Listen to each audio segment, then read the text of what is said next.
here's the one thing I know. The product that you're envisioning in your brain today is not the one that's going to make you successful. I just know that. And maybe you're the one exception, but I don't only want to say that because then they think that maybe they're the one exception, right? Welcome to High Octane Leadership with Donald Thompson. This season, we're diving deeper with more solo episodes, where I'll share the experiences that have led to recognition by EY, Forbes, Fast Company, and others. Not as a boast, but as milestones on my entrepreneurial path. From growing multi-million-dollar firms to successful business exits and building high-performance teams with a global perspective. I'll reveal the insights and strategies from my journey and share them with you so that we can win together. Alongside these solo episodes, we'll have industry visionaries and thought leaders, and we'll explore effective leadership. Ready to empower your leadership journey with real success stories? Let's embark on this transformational journey together. Hello, and welcome to another episode of High Octane Leadership with your host, Donald Thompson. I am really excited today, and I'm here with a good friend of mine, Chris Heivly, who quite literally mapped how we navigate the world, right? And we'll talk about MapQuest in a minute, right? And now helps entrepreneurs map their journey building successful companies. As co-founder of MapQuest, Chris helped transform how millions of people find their way, and now is transitioning that into scaling businesses. The $1.2 billion acquisition would be enough to mint somebody and they would go off and continue with their golf adventures and different things. Chris decided to double down in ecosystem building. And as long as I've known him in the Triangle and obviously nationally, has been a champion for entrepreneurs, not only in words, but also in helping them through his teaching, through his writing, and through a lot of the startup summit work and different things that he does. His reputation now is as the startup whisperer, mentoring thousands of folks, $75 million in investment capital, serving as a senior vice president at Techstars. Without going a lot further, Chris, welcome to the show. So glad to have you with us. Well, other than falling asleep at that long list of, actually, Don, I don't know if I ever said, when people ask me to characterize my career, I said, I have a label. It's called career ADD. Yeah. It's only that long because I get bored easily. But anyway, thanks for having me. I'm looking forward to this as well. One of the things, Chris, and we'll jump into a lot of different topics, but I do want to take that step back and then we'll accelerate forward, right? Of building that major business, having that major home run that kind of allowed you to really take it next level in building and startup ecosystems and the different things. But you started out wanting to be a geography major. Your dad was like, what are you going to do with that? Tell me that origin story as you went from kind of an idea and aspiration to actually building something super meaningful. Yeah, well, what you're going to find out, Donald, is not unlike just about anything else that's been a success. The long tail, is longer than the hockey stick up, right? We all want to think about the last 3 years and not the 15 years before it. I am a geography major as an undergraduate. I actually got a master's degree in geography right afterwards. Made it down from Philadelphia, where I was born, and a state college I went to. The interesting thing back in that day, kind of in the 80s, we're gonna just kind of, we're not gonna date anything here, but I took a computer mapping class. By the way, this is in a mainframe era, right? This is how old this was, and so computer mapping was nothing like anything even close to what we imagined. But sometimes it's like, I think almost all of us have that moment, whether in a college or somewhere, where it's like this thing goes off and like, I want to do more of that, right? So I had that moment. And what was interesting was such the new day that I had a geography, not a counselor, but you're the person you work with. I can't remember what that word is, but he was a geek too. And he's like, let's figure this out together. So here's like a student and a professor as peers saying, let's figure this shit out, right? But he made me go over and take some computer science classes. Okay. So for me, in late 70s, early 80s, here's a geography major that has, I can't remember, 12 or 15 hours of computer science in their brains. And so when you rewrite history, at least the Hively history, what do big breakthroughs? Big breakthroughs are when you jam two things together that haven't been jammed together before. And so for me and for the people what I did for 20 years in that business is, how do you digitize, computerize? How do you bring technology to map making and then map delivery and all that kind of stuff? So that's the long tail. So I was a geek. Yeah, I, sat down with an IBM PC when it first came out. It was like, oh my gosh, this is crazy. As we now take a step back from that history piece, so now what you're doing today, and as you've really built out kind of your foundation around startups, build the fort, and looking at how to really minimize complexity of entrepreneurship, right? Which, as I read and have experienced, and to the audience, I want to share a quick story. And Chris may or may not remember this, but we had a cup of coffee. It's been maybe 7-8 years ago, and we were in American Tobacco Underground, one of the little coffee shops there. And I said, Chris, I've built a few things. I'm doing a few things. How do you think about evaluating, right, a product that's go to market, its viability? And I'll consensus into the thing that I've never forgotten. Said, Don, sometimes people code things before they have something commercially viable. Talk to 100 people about your business. And through that 100 conversations, you will then have enough understanding of what to build, what the market will offer you, and then are you the entrepreneur that should bring that business to market? And I remember writing that down previously and just locking in on that. And that has helped me tremendously as I evaluate things personally or for others to take out some of that complexity. And so what I wanted to give to you, Chris, is number one, thank you. And then here's the question, right? When you think about Build the Fort and think about how you're helping the entrepreneurs, what are some of the tenets that you use to help people really zero in on what their next sets of motions should be after they think they have that breakthrough idea? Yeah, it's a great question, and it never goes away. Think of all the technologies you and I have been through in our lifetimes already, right? Here sitting in the AI world.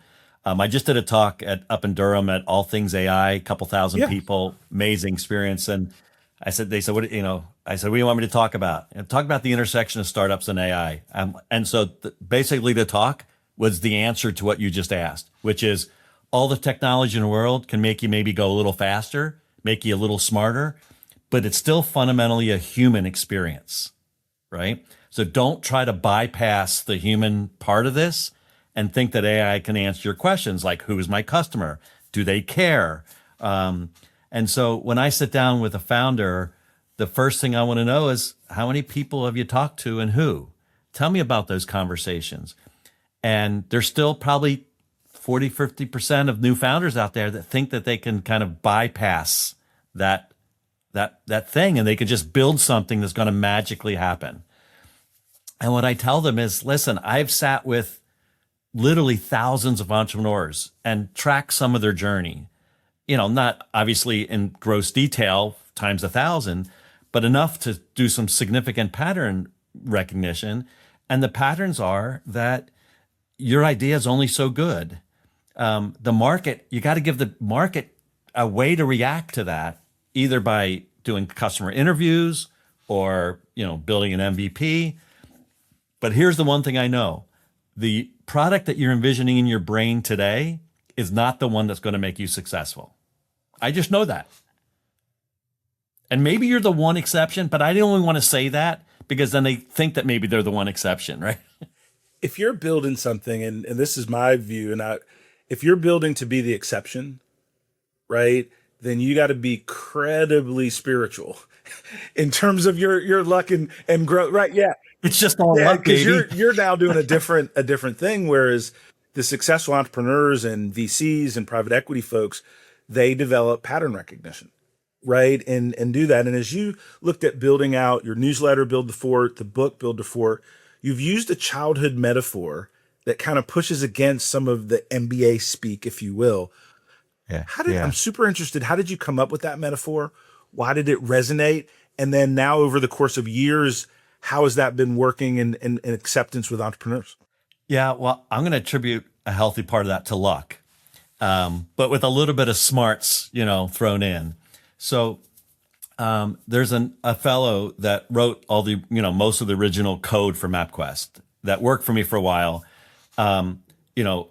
I left MapQuest right as we took it public. They needed adults on the board. So my role, and it's really most of it, was most of its explosion was me from the sidelines. But I, obviously helped put the whole thing into place. By the way, I'm the classic 0 to 1. And at 1, I get bored shitless and I got to go do something else, right? But anyway, Marshall Clark and I worked very closely together on a lot of mapping technologies as we grew towards the internet. And after we both left, we've now gotten together 2 or 3 times to do startups together. And so, and we have this weird language when we talk business, actually, when we talk anything. And like we can almost finish each other's sentences. And we love kind of speaking in like making each other laugh through metaphors. Well, at one point, I believe he came up with the phrase, when we all were starting a new idea, it's like it's building a fort, right? And I had built tons of forts when I was a kid. In fact, when I do a lot of public speaking still, at one point I usually say, raise your hands if you had an idea, business idea, and 98% of the hands go up, right? But part of that question answer is like, how many people build a fort? And like just about everyone's hands go up, right? So it's a metaphor that everyone kind of can feel, not just think about. And so Marshall would say, hey, Chrissy, we ready to build a fort? The next questions are like, where are we going to borrow or steal the wood?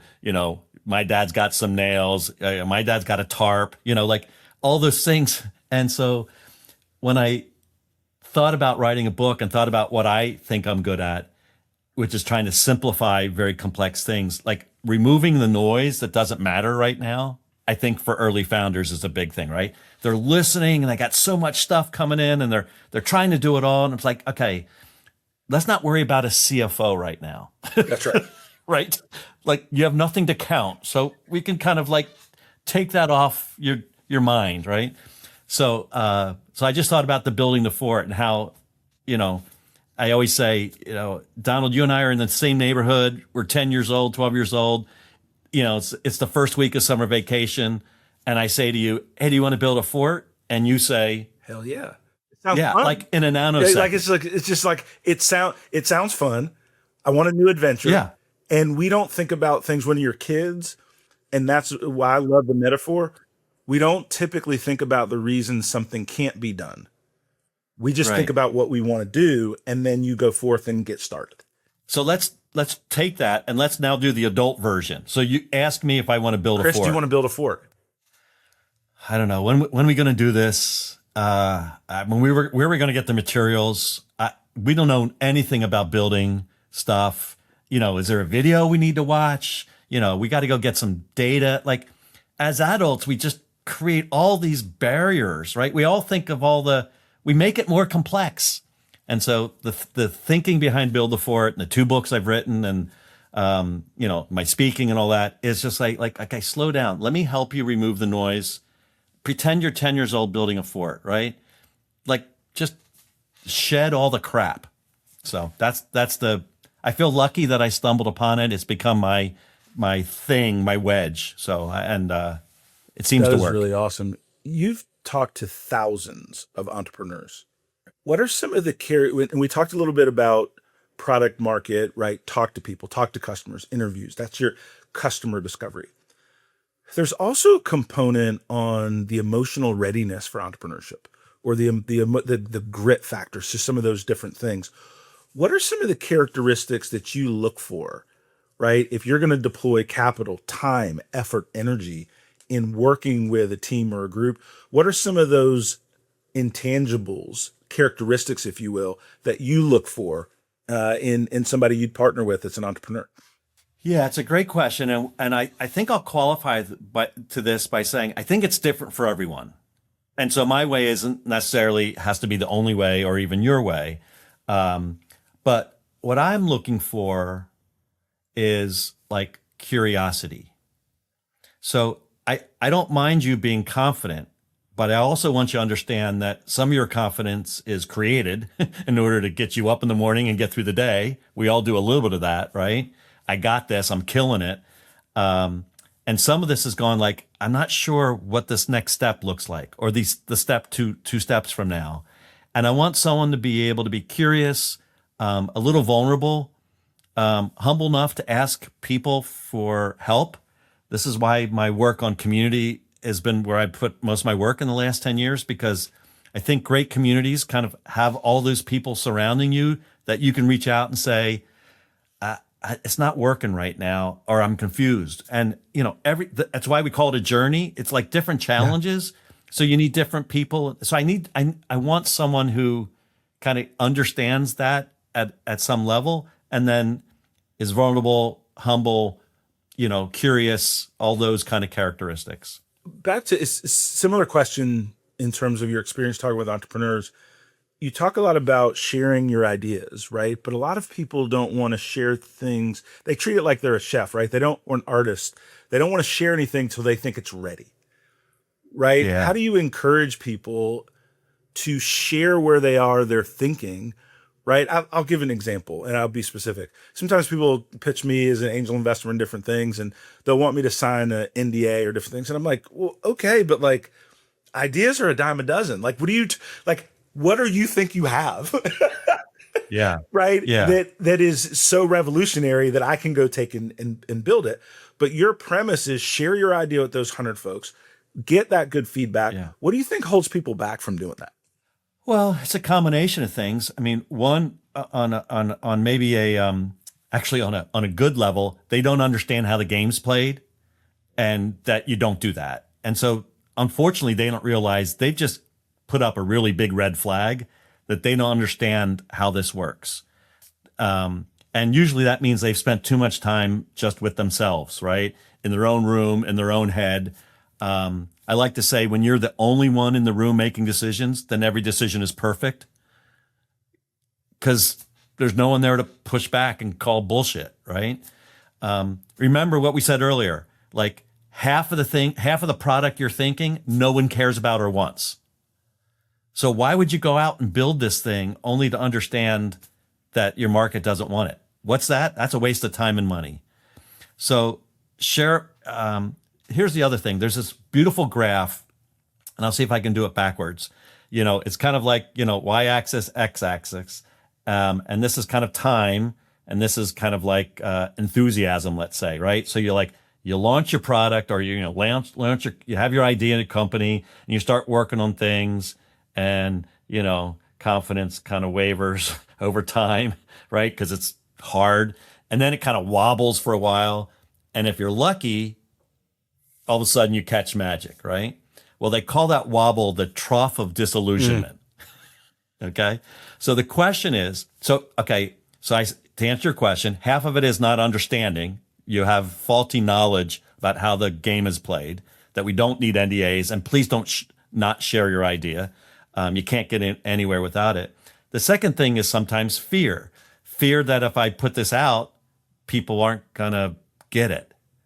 And so that's usually stuck a little bit in the back. It's not out front, and it's one of the first tests of an entrepreneur. If you can't get your idea out and articulate it in a way that potential customers go, oh my God, I've been waiting for you to walk in my door, right? We're all looking for that moment for someone to say, I desperately need your help on this.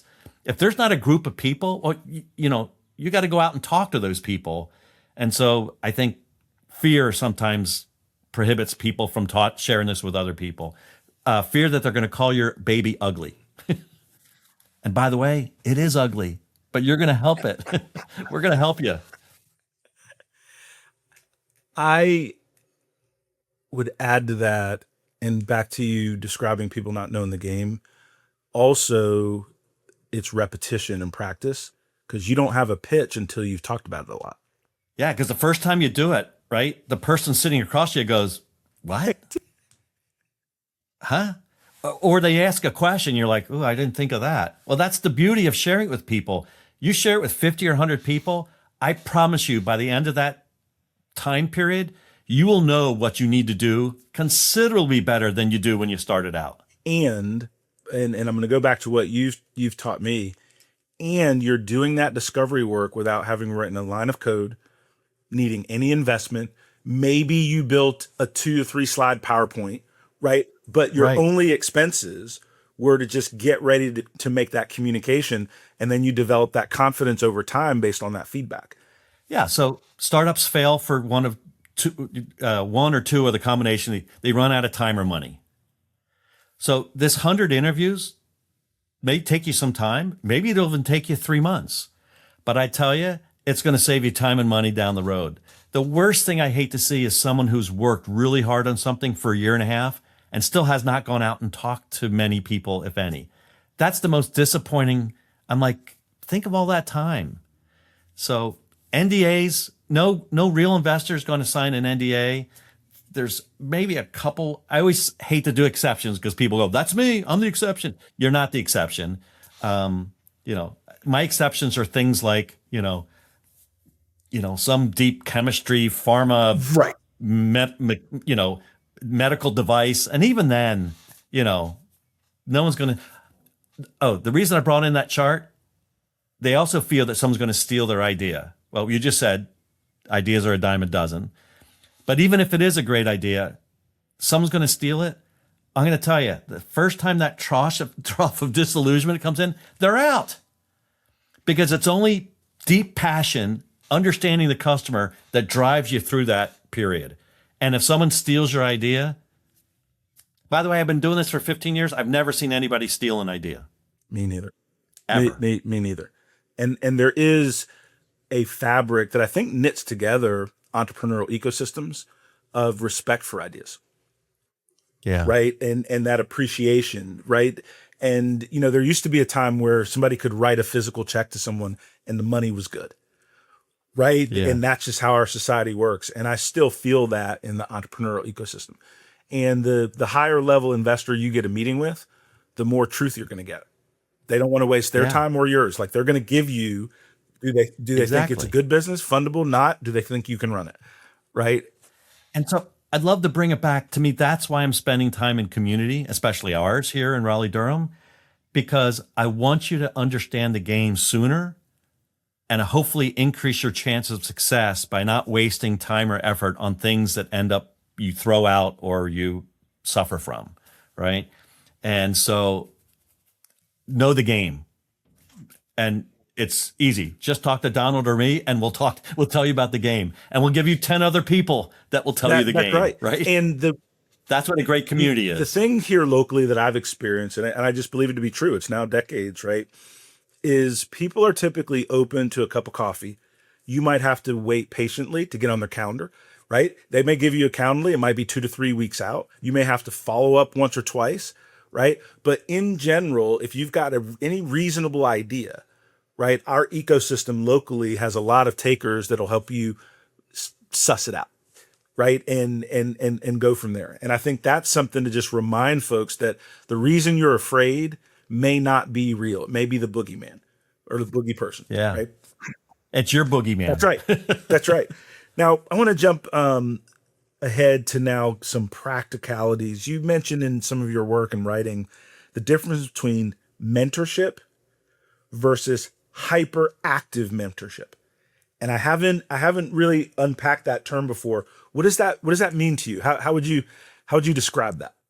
Yeah. So there's a couple different angles I could take into this. So maybe we'll do a couple, but let me start with an easy one. Government, city, county, state, federal, even across the world, but here in the United States, is trying desperately to understand that economic development has to have a portion of entrepreneurship as part of your kind of economic development, hopefully success as a city, county, region, whatever it is. So there's organizations and money and lots of things going. And the first thing that most of these people want to do is, with the wrong thinking, that they can engineer outcomes.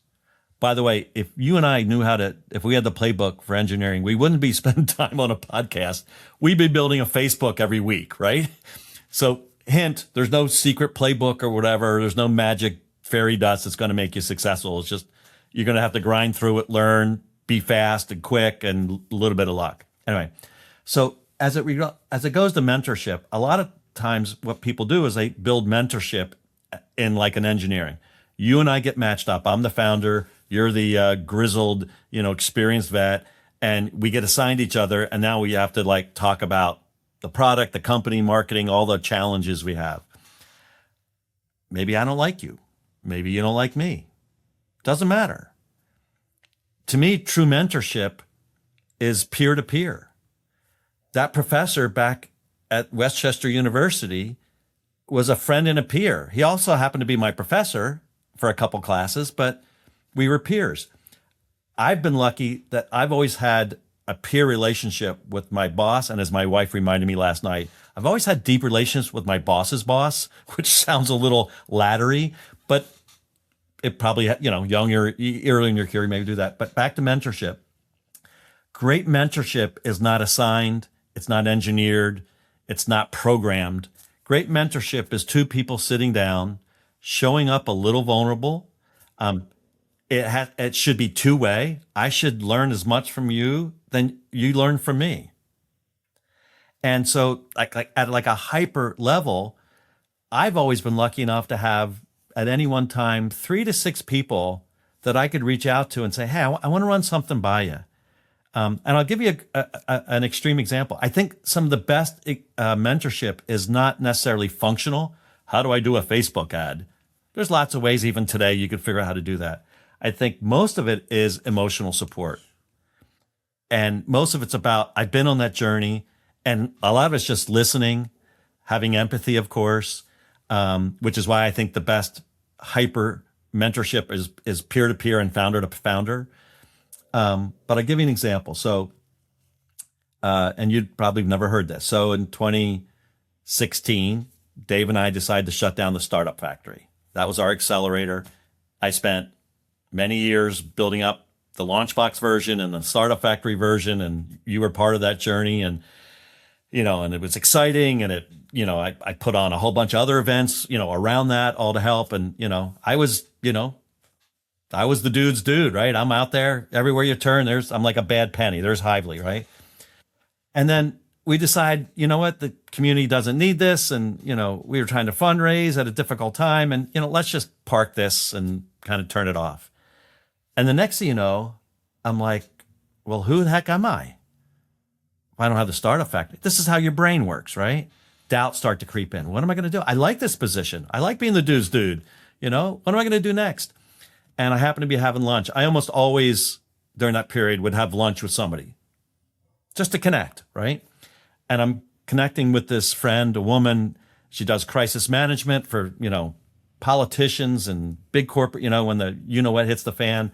And we're just having lunch, and we sit down, and she says, what's wrong? I said, what do you mean what's wrong? Now I have a choice here. The choice that most of us make, nothing's wrong. It's all good. I know stuff's boiling in my head. She doesn't let up. I want to know what's going on. So I decide, I'll open it up a little bit. And she's like, all right, let me cancel the next meeting I have.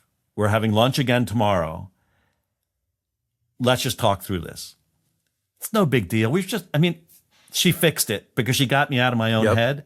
That's a great mentorship story on a whole bunch of levels. I really appreciate that. And you've mentioned a couple times just in our chat here about being vulnerable. What you just described is the example, right? And that is such a huge risk to so many of us because we've not experienced the value of being vulnerable. We only have in our mind the negative impact of sharing a weakness, sharing a concern, sharing something that we're going through. But as I've learned, that aha moment where you get A, sometimes some great advice, or B, you just get to offload something to somebody that keeps confidences, not judging you, right? And then you can start to unpack it yourself, which happens a lot as well. So I really appreciate that story. Grant Willard, my mentor, was employee number 7 at iCubed, his firm, and we've remained friends even through several different transactions, and we still get together at least once a month. And I pick his brain, but he will listen to me, and I can talk to him without judgment, and I can be vulnerable, right? And that's such an important thing. I really appreciate that story. When we talked a little bit about Techstars, and one of the things I want to share with the audience is not only in the US, not only the Southeast, but you did a lot of work working with entrepreneurship globally, right? And we are in a more global economy than ever before. What are some of the things you learned about entrepreneurship that you'd share with our audience that is a through point, right, as you look at it globally? And then what maybe are some of the differences that you've noticed and seen? But just love to hear about that global perspective to building forts on an international scale. Yeah, the first perspective is that, I put an ass groove in American Airlines like you wouldn't believe. And I'm kind of happy to not do that anymore. I think one year I did 9 international trips. But it was a really amazing experience. So I'll give you a little hint, assuming that many or most of your listeners are from the Raleigh-Durham area. One of the best things that happened after exploring, probably visiting 100 other cities and probably doing deep dives, probably speaking and doing kind of a 1 or 2 days with maybe 50 to 60 and maybe deep consulting on about 15 of them. It gives you more pattern recognition, right? It gives you more perspective. And so the coolest thing about this is that what you mentioned earlier, you can get a meeting with anybody as long as you have a little bit of patience and a tiny little, you don't even need that much push. That is very unique to Raleigh-Durham, like on a huge scale. So at some point we'll talk about Raleigh-Durham Startup Week. I will tell you that I started Raleigh-Durham Startup Week because I want to make sure that didn't go away. That connection that, maybe it's a little southernly, maybe it's a little Southern gentleman, maybe it's a little bit, we don't have to shout from the highest rooftop how great we are, but that the fact is that everyone will take a meeting with everyone, pretty much, at least your first meeting. Here's what I learned. We started working on, with some really super smart people, Brad Fell, David Cohen, Mark Nager. We started working on kind of a way to kind of put a framework around this kind of how do ecosystems grow and prosper. And one of the things we realize is that the cultural elements that make up how people connect, do they connect? Do people hoard? Do people try to control? All these kind of important but kind of squishy kind of concepts, which we throw into the cultural bucket, that those things are different in a lot of different places. And sometimes it's not their fault. Super smart guy in the industry said, you know what, if we were going to do work in kind of the Norfolk area. Well, what's Norfolk? Heavy military, right? I mean, structure out the gazoo, right? Right? Permissions and, hierarchy. And, my view is that entrepreneurship is the opposite of all that, right? We destroy hierarchies. We disrupt the status quo, right? So how do entrepreneurs going to think when their parents and their parents' parents all grew up and lived in this kind of high? So the approach to communities have personalities and they have history, and that you need to work within that as part of this. Now, there's some commonalities that you want to achieve, but how you get there are different. Did work in Lima, Peru, right? And sometimes it's not just culture. Sometimes it's government policy. We take it for granted that we can do anything we want to start a company here in the United States. Well, what if I told you in Peru a few years ago when I started working that you needed to actually create a company before you were allowed to have your first conversation? And you were not allowed to move on from that unless you officially closed that company down, right? So you think about the constraints that they're trying to manage things, but by managing it, you're saying, I just want to go out and talk to 100 people and see what they think, right? Why do I have to spend X number of $100 to set up a company and probably hire a lawyer? And so there's just so many elements that are unique to every area that what I found is you really have to figure out that cultural thing. By the way, isn't this like every company or every idea? Like you have a team, you got to figure out how they bring them together. You got to find commonalities, you got to have respect. Like it's all the same, whether it's a company or a community. That is beautifully put. And I think that often we over engineer things that we natively know. So back to your example as kids. Do you want to build a fort? Yeah, man, that sounds cool. We're actually all not different than that. And so if you're not getting that feedback, then maybe your idea is not super cool. Right. Yeah. But Yeah. that ability to go out, you don't have that apprehension because you're just looking for a few friends to go shoot a basketball or to build a sandbox or whatever the case may be. Chris, there's a tsunami of information about AI, tsunami of information about how AI is going to disrupt, no more jobs for young people. AI is going to, and. What is your view on how, and I know I'm rambling a little bit, but I'll say this. You and I, to date myself, the Y2K crisis, right, was just going to just destroy the world, right? When the internet hit, all malls were going to disappear immediately, right? Like everything. How do you position AI in your mind and what you're seeing both from a macro and then a local level in terms of what its impact is? What's your opinion? I'm just interested in how you're thinking about these new tools. Yeah. I mean, so you and I have lived through the first computers, probably in college. Then the computers came to our desktop. Then they became laptops, so you could carry them around. Then, we had CD-ROMs, which all of a sudden we had access to lots of different information, right? All at our desktop. We didn't have to go get it to the library or somewhere else, right? Encyclopedias, atlases, right?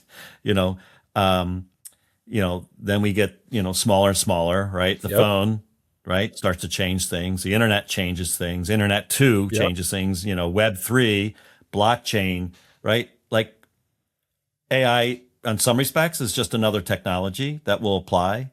On other aspects, it's hugely disruptive. I'm going to think of that in a positive way. Yes, I'm a fan of some a little bit more controls. I would love to see, but it's the next tool at some level. I use it to write. I use it to think. I am curious about it, more curious than I've been about a lot of technologies. Like I don't care about crypto or blockchain, but I care about this one. So I'm curious about it. I'm telling my adult kids about it. I'm asking them I'm trying to get them to apply it. The only thing I fear is some people deciding that it's just another technology and they could bypass it. And I don't think anybody should do that today. I appreciate that. We are very much aligned, and I'll tell you why in a different fashion. You're busy, I'm busy. I got a lot of things going on and I like it that way. But I'm real particular with my time, and I took a 10-hour prompt engineering course. I spent 2 days at Harvard and invested in an AI strategy course, right? I'm playing with the technology every day because I think it's so disruptive that I want to be on the front end of how it works in a application-based way, not just AI for AI. Yeah. How does AI work for creative work I'm doing? How does it work when I'm working with developers and different things, right? What are the different tools? Because I'm both enthusiastic and afraid. So my motivation in my learning in this space is both enthusiasm because it can create something new. I built and published a website in 8 hours. I had my folks at Walk West, one of the companies I'm investing with, go through the security stuff and kind of button it up. But in terms of the design, the content, the look and feel, right? I'm now a web developer. Right. And that to me is like amazing, right? And I'm building. Yeah, I got a couple $100. Right. It's just amazing. But I'm a big fan of AI. I think that the opportunity that we're seeing in some of the work that I do is around the overall literacy and education, because we're all afraid of things that we don't understand. And I think we should broaden the folks that understand how it can be used, right? So more people can participate. Well, it's funny. I just had a conversation this morning with a guy, partner of mine, that we formed the Raleigh Durham Startup Week thing. And he's very technology forward and proficient and has built tech companies and worked for large companies. And we got riffing about something. And I said, you know what? Over the next couple of years, there'll be a lot of consultants out trying to help existing organizations apply AI in lots of different ways. But I said, who's going to help the Donald Thompsons and the Chris Hivleys, who are kind of single proprietors in a way? You know, I might have someone do something for me here and there, but basically, who's going to help me? I'm probably not going to sit down there and figure out Claude code. though I could, but and so I'm like, so the next thing, we'll see. We'll see what happens in the next weeks or months, but maybe there's a Harvard course in Raleigh, Durham that a couple of us put together for the old guys like us who need our hands held right through the process. And back to your point, and I know we're riffing a little bit, but I want to extend on it. But we should think about doing something like that, and also as a way to build community. One, you identified a persona, right? Those of us that are still curious, but we're, we got a few gray hairs on us, right? In terms of, we've been doing some things we've been doing. But also, I think those are really nice ways when you learn together to continue to expand community and growing. And so as we wind, I could talk to you all day. And so we're going to have lunch, so I can do that. I'm going to buy you lunch, and we're going to catch up and just family. The longest podcast yeah, exactly. ever. And then family and different things. But I do want to give you an opportunity to talk about RDU Startup Week, which is one of the big things that you're working on now.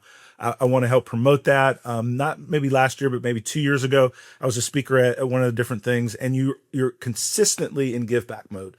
And so I want to give you some space just to talk about RDU Startup Week, and then how folks can get in touch with you. That sounds great. Thanks for asking. It's easy to say this, but I actually think I mean it, I'm more proud of that thing than all the stuff I've done in the past. And I've had some pretty good success in the past. And what I'm proud of, so 5-6 years ago, right before the pandemic, I'm going all over the world. I'm slowing that down. I want to come back to my community and put my efforts into that. And, understanding what I had learned from kind of taking my foot off the Raleigh Durham accelerator and doing all these other things was that the most important thing in a startup community from a meta level is to have sustainable leadership, that leadership's got to grow and build. And I looked at myself, and you heard me earlier saying that I'd like being the dude's dude. I didn't mind being at every event or trying to help organize or co-organize events. But what I realized is you're only as powerful as each one of those individuals. That's not really good shared leadership. And that though I'd like to think I was open to helping other ideas, I wasn't very intentional or proactive about helping new leaders emerge and supporting them. So when we started Raleigh Durham Startup Week, Archie O'Connor and I, which was a lunch conversation, he was, in the area 6 to 12 months. So he's fairly new, and I was trying to connect them with people, and we decided we might do this together. I wanted to organize it in a way that it was less about any one individual. You've been there. You put some event on, it's like 2 or 3 people do the whole, 90% of the work. And after X number of years, they just kind of get burnt out and fade away. That's not super smart. So I said, how can we organize this in a way that isn't about any one of us, that any one of us, like a network, can be swapped in and out, and the thing would go forward. And I'm sure you know Craig Stone. And I remember after the second one, I think we were at Pendo, and at our big meeting, and everyone's there, and he says, "I know what you're doing. You're building the next generation of leaders." I'm like, shh. That was my little side. So now more people know. So fast forward, first year, you put the band back together. You grab the people that will step up, right? There's 8 of us. Then, the next year, and we probably had 300 to 400 people. The next year we did, I think we're up to about 16, 18 people. And fast forward, we now have 49 volunteers. Awesome. Okay. Every task that you need to do in a 4.5 day conference has at least 2 captains on it. So they share the burden, right? And so if you have we have a strategy content track, there's 2, maybe more. I'm on the Keystone track today, right? Or Keystone. I'll tell you why I meant Keystone in a second. The keynotes, right? So there's 3 of us, right, that are out there recruiting and organizing, trying to reach out and find the 5 keynotes. We have one every day. Volunteers has 2 people. So no one person feels overwhelmed by the task. And it's become a family and a great group. We had 1,500 people, attendees last year, probably 125 speakers. If you ask me today, Chris, you're coming up in 3 weeks. Yes, all our speakers are already locked in. Who should I go see? I will tell you, I don't even know who the speakers are, because there's 6 to 8 other people divided across 3 or 4 tracks that all built that with just kind of guidance and like rough lanes, and you go do your thing. It's just an amazing organization. We're now a nonprofit. And by the way, we do the whole thing for like $25,000 to $28,000, right? I expect this number to go to 2,000 this year. And I almost forgot the best part. When I started this, I'm like, all right, back to where you started, founders first. It's got to be free.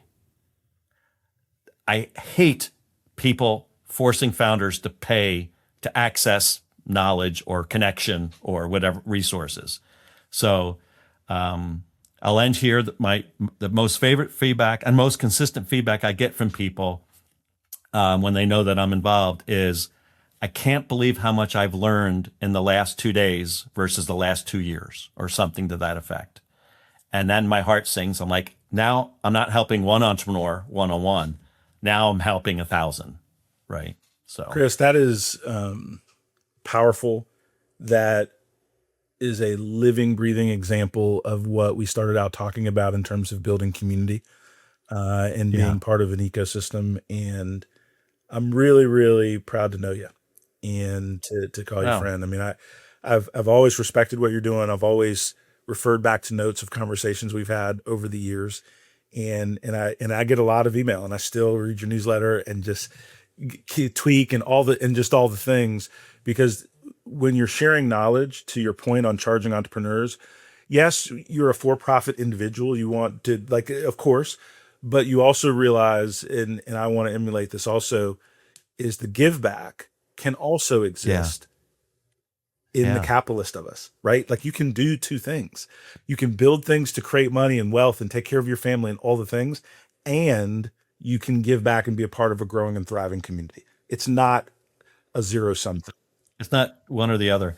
And I'll tell you, in this, at Techstars, we call it Give First, because we want you to lead the giving, right? And what we say is, listen, it's not that I don't expect something in return. I expect something to come back. I don't know where and how and from who, but this give back is not totally charitable. Right. I am investing my time and effort into this by doing this. And at some point I will be on the other end of that and get it back. So when I called up those first 8 people and say, I want to put together a startup week, right? They say yes for lots of reasons, but one of which is I've spent a lot of time helping them build their businesses, right? And they said, all right, I want to do this. Chris, last thought. How can people get in touch with you? How can they sign up for the newsletter? How can they get in touch with RDU Startup Week? How can we keep the conversation going with the folks that are listening with us today? Fantastic. So RaleighDurhamStartupWeek.com. Go to the site, sign up, get on our mailing list. And so the 5th installment of the Startup Week is April 20th through 24th. 2 days in Durham, 2 days in Raleigh. One day, Monday, is kind of all over. To give you a sense of the kind of speakers that we bring in, Monday we'll have back-to-back little mini keynotes with Ronnie Chatterjee, chief economist for OpenAI, who's a former kind of current Duke professor and a good friend of mine, and Jeff Jackson, our North Carolina Attorney General. So that's kind of, and every year our goal is to bring 50% of the speakers from outside, because you know what? You can find lots of shit me talking. It's got decreasing value over time, right? Because we all do our own shtick, but we want to get other people's shtick. So lots of cool speakers. Raleigh Durham. For me, I have a website, which is my last name.com, Heivly, HEIVLY.com. I have a blog. Sign up there, put you on the mailing list. There's 6,000 to 8,000 people that kind of graciously listen to me, or at least let me email their inbox once a week. If you're geeking out on startup community, I still work with Techstars. And in fact, I was just working on it here. Every 2 weeks, we put out a little podcast, which is just me talking for 14 to 16 minutes, really small, narrow issues. I think we've done 12 or 13 episodes, so every 2 weeks. And I'll do a little bit of pimping something out. Much to my fear for the last 2 years that I've been considering doing this, I just wrote the first draft of a novel. Awesome. It's about a founder and a super angel and 18 months of their journey. The notion is you can tell more truth with fiction sometimes than nonfiction. I can write all these business books behind me and you might kind of read them, but we all love a good story. So at some point, I'm going to start another email newsletter around people interested in the novel. And I hope that it'll be a series, because we always run across another founder story we can tell, right? So that's how you reach me. Oh, by the way, I also do open office hours, open to anyone, 20 minutes. Go to my blog. You'll see open office hours. Sign up. I do them every week. Like you said, if I'm booked the next 2 weeks, sign up for the third week. And we'll talk about anything you want to talk about. That is awesome. Chris, thank you so much for your time. I'll reach back out over the next couple of weeks and get our coffee or our lunch together. But I really appreciate you being gracious with your time and energy, as you always have. And I was always going to get my little outro. Kaylee was going to come on and different things. Chris, your work is a reminder that while technology evolves, the core of leadership remains deeply human. The leaders who win aren't the ones chasing complexity. They're the ones building with clarity, trust, and a bias towards action. That's the definition of high octane leadership. And we really, really appreciate you spending time with us. Thank you for joining us on High Octane Leadership with Donald Thompson. Today's episode is a step in our collective journey towards leadership excellence. Remember, every story we share and every insight we gain is a piece in the puzzle of our leadership journey.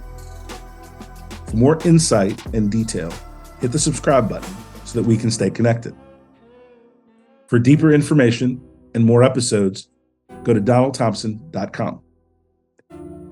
Continue to lead with vision and purpose, and until we meet again, embrace your role as a high-octane leader in the ever-evolving world of business.